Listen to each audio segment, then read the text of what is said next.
Hello and welcome back everyone. BTSC dental exam के question paper practice set की revision के लिए ये हमारा दूसरा लेक्चर है। पहले लेक्चर में हमने कुछ क्वेश्चन सॉल्व किए थे। ये क्वेश्चन पेपर प्रैक्टिस का दूसरा लेक्चर है हमारा, तो स्टार्ट करते हैं हम लोग। Question is which cyst is associated with non vital teeth. Non vital teeth के साथ कौन से सिस्ट एसोसिएटेड होते हैं? Radicular cyst. Radicular cyst is associated with non vital teeth.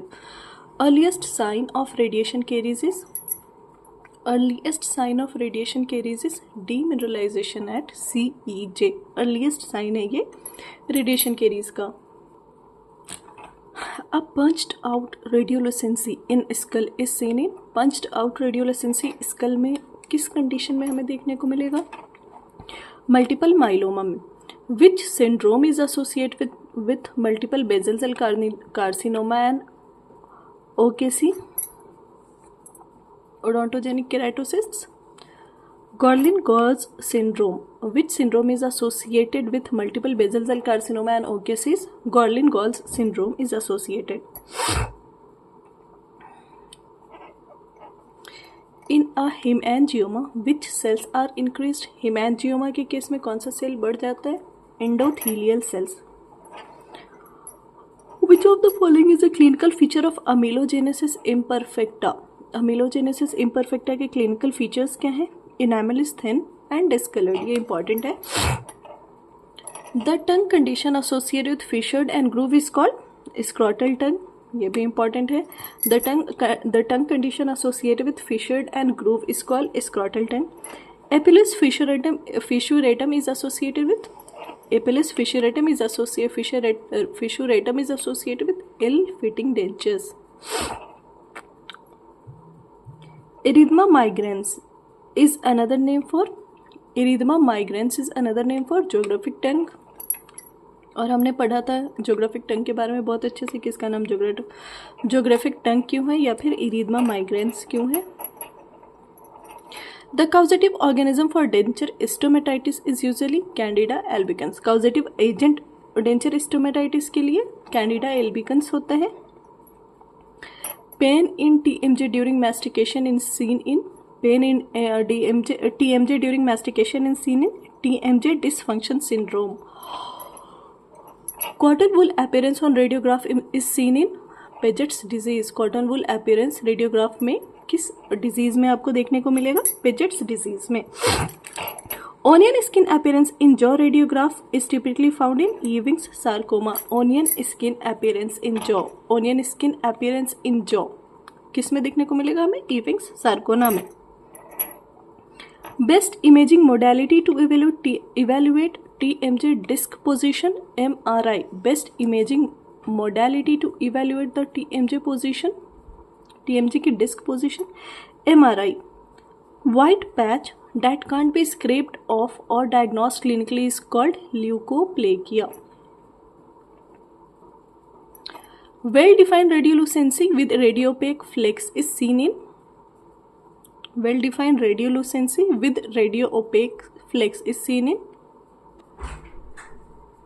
most aggressive odontogenic tumor is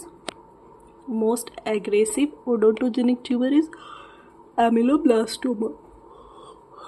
And most common site of oral squamous cell carcinoma in female in India is buccal mucosa। Most common site of oral squamous cell carcinoma in female in India, catch point is in India, is buccal mucosa।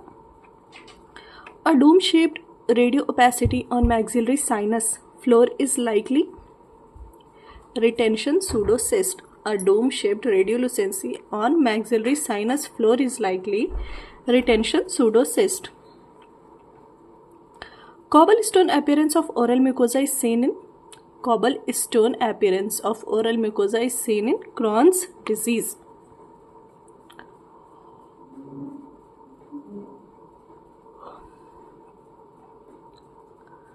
Sun rays or sunburst appearance on radiograph is seen in osteosarcoma।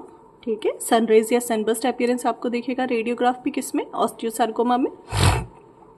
Most common site for squamous papilloma in oral cavity.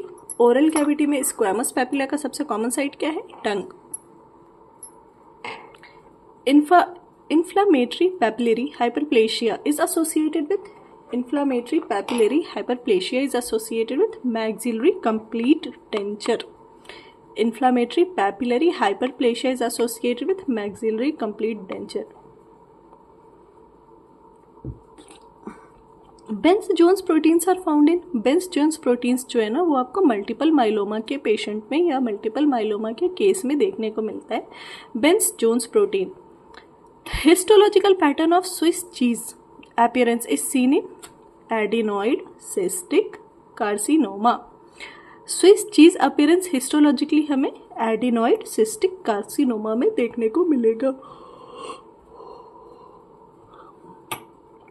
Which lesion is associated with driven snow appearance? Driven snow appearance हमें किस में दिखेगा? Calcifying epithelial odontogenic tumor CEOT में. Treatment of choice of oral keratogenesis cyst is enucleation and curettage. Treatment of choice और किसी की क्या होगी? Odontogenic keratosis. Next question. The typical floating teeth appearance is seen in Langerhans cell histiocytosis. Floating tooth appearance is seen in Langerhans cells histiocytosis. Common feature in Gardner's syndrome, multiple intestinal polyps. Gardner's syndrome का common feature है multiple intestinal polyps.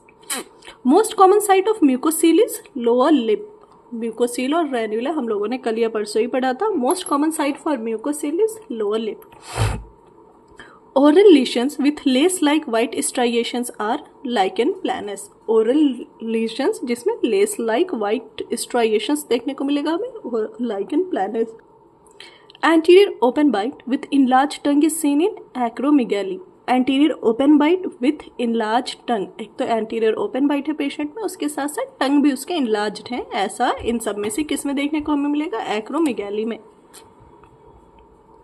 Commonest cause of oral pigmentation is racial pigmentation. Commonest cause of oral pigmentation is racial pigmentation.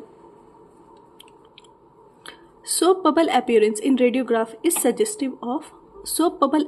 in radiograph is suggestive of ameloblastoma.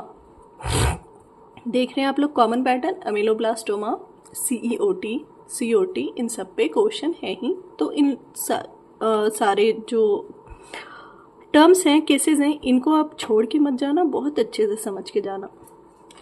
Freely movable mid line neck mass that elevates with सॉलोइंग, क्या होगा? थायरोग्लॉसल cyst.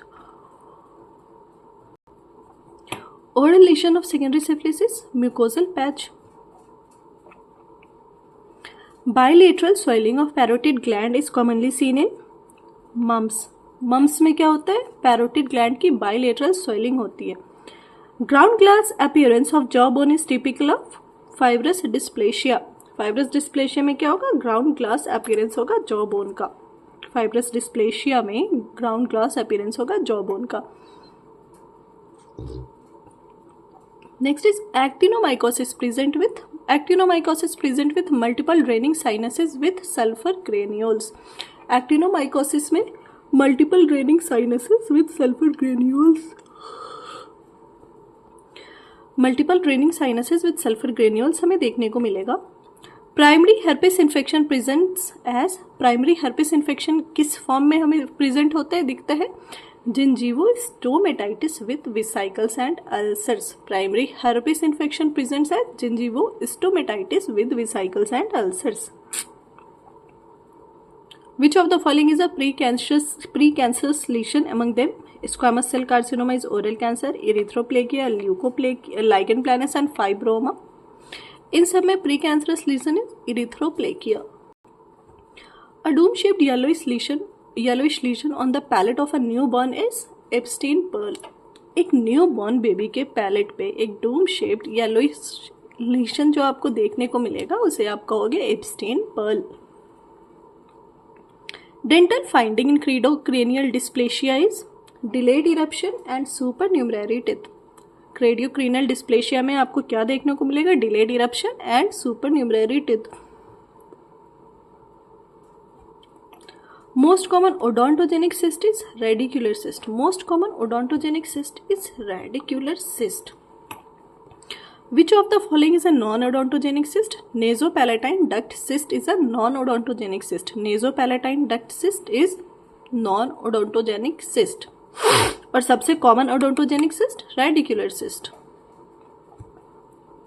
A patient with multiple jaw cysts and bifid ribs likely has patient जिनके multiple jaw cyst and bifid rib हैं वो किस condition से गुजर रहे? Nevoid basal cell carcinoma syndrome. Bifid ribs होगा, मल्टीपल जॉ सिस्ट होंगे, किस कंडीशन में? Nevoid basal cell carcinoma syndrome में.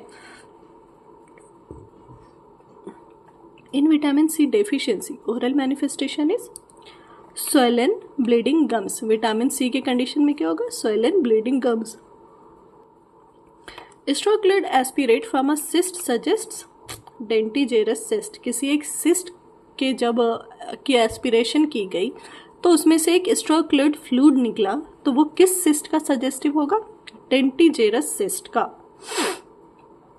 Which of the following tumor may be bilateral in the parotid glands? parotid glands में कौन से ट्यूमर बाइलेटरली प्रेजेंट होंगे? वाथिन्स tumour bilaterally present हो सकते हैं पैरोटिड ट्यूमर ग्लैंड में. Next question. Lip biting habit leads to mucocele. Lip biting habit के कारण म्यूकोसील हो सकता है. Blue sclera and opalescent teeth are seen in dentinogenesis imperfecta. उधर था अमीलोजेनेसिस इम्परफेक्टा, अब हम लोग बात कर रहे हैं डेंटिनोजेनेसिस इम्परफेक्टा की, जिसमें blue sclera and opalescent teeth आपको देखने को मिलेगा. वो होगा dentinogenesis imperfecta.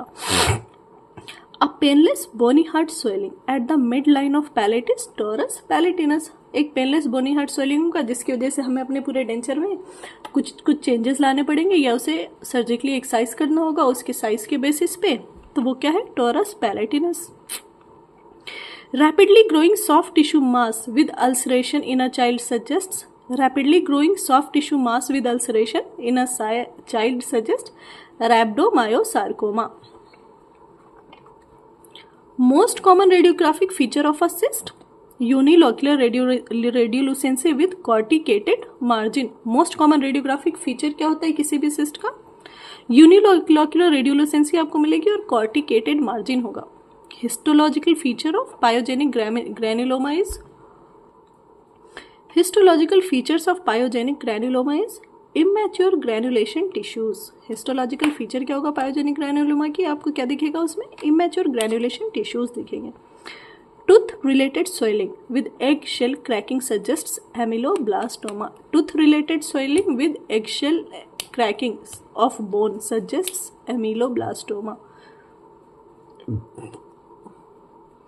Most common site for leukoplakia is buccal mucosa. Most common site for leukoplakia is buccal mucosa. Which disorder presents as a cafe au lait spots and multiple neurofibromas? Which disorder presents as cafe au lait spots and multiple neurofibromas? Neurofibromatosis. Cafe au lait spot आपको किस case में दिखेगा? Neurofibromatosis में. Cafe au lait spot neurofibromatosis. Oral hairy leukoplakia is commonly seen in HIV or AIDS. This is the last question, 100th question of this lecture. Most common malignant salivary gland tumor is common और malignant salivary gland का tumour कौन सा है? म्यूकोएपिडर्मोइड carcinoma. ये 100 questions complete हुए हमारे. Next question set भी है हमारा, वो भी हम लोग देखेंगे अगले लेक्चर में. और एग्ज़ाम फिनिश होने के बाद हमारा नीट MTS 2026 के लिए प्रिपरेशन शुरू होगा, बिल्कुल बेसिक टू एडवांस में, विद MCQ प्रैक्टिस. और साथ ही साथ first year to final years के सारे टॉपिक्स हम लोग कवर करेंगे बहुत इजी वे में, बहुत अच्छे से, सारे कन्फ्यूजन्स और सारे टफ चीज़ों को देखते हुए, कंप्लीट करते हुए. और फिर उसमें भी हम लोग फाइनल ईयर्स हर ईयर के फाइनल ईयर के एग्ज़ाम के लिए long form question, short form question, इन सबको भी देखेंगे, क्वेश्चन आंसर्स को भी देखेंगे. और उसके साथ साथ क्लिनिकल जो भी एप्लीकेशन होता है हर चीज़ का, वो क्लिनिकल अलग अलग कंडीशंस, क्या क्या क्लिनिकल केसेस अराइज होते हैं, उसको कैसे हमने सॉल्व करना है, मेडिसिन्स या फिर आप कह लो कि फार्मेकोलॉजी इन डेंटिस्ट्री, वो भी हम लोग बहुत अच्छे से देखेंगे कि डेंटिस्ट्री में क्या क्या मेडिसिन हम लोग यूज़ करते हैं, उनके क्या मैकेनिज्म है, सब कुछ बहुत अच्छे से देखेंगे। इस एग्ज़ाम के बाद हम लोग उस पैटर्न पे लेक्चर्स अपने शुरू करेंगे। तो प्लीज़ डू सब्सक्राइब अगर आपने सब्सक्राइब नहीं किया, एंड स्प्रेड द वर्ड्स, अपने पीयर्स को बताओ, अपने छोटों को बताओ, जिन्हें ज़रूरत है वो आए, ज्वाइन करें हमें, और साथ में हम लोग रिवाइज करेंगे, पढ़ाई करेंगे। ठीक है, तो ये लेक्चर यहीं पे शुरू हुआ। नेक्स्ट लेक्चर में हम लोग ख़त्म हुआ, नेक्स्ट लेक्चर में हम लोग शुरू करते हैं अब again question 1 to 100 question practice set में। और उसके साथ साथ हम लोग हमने उसमें कमेंट में देखा है हम लोगों ने कि बहुत सारे टॉपिक्स आए हैं ना, कि इन टॉपिक्स का भी हमें एमसीक्यू चाहिए, उन टॉपिक्स का भी एमसीक्यू चाहिए। तो इस प्रैक्टिस सेट के बाद हम लोग नेक्स्ट में उन सारे टॉपिक्स का एमसीक्यू देखेंगे। Okay, thank you, bye bye then.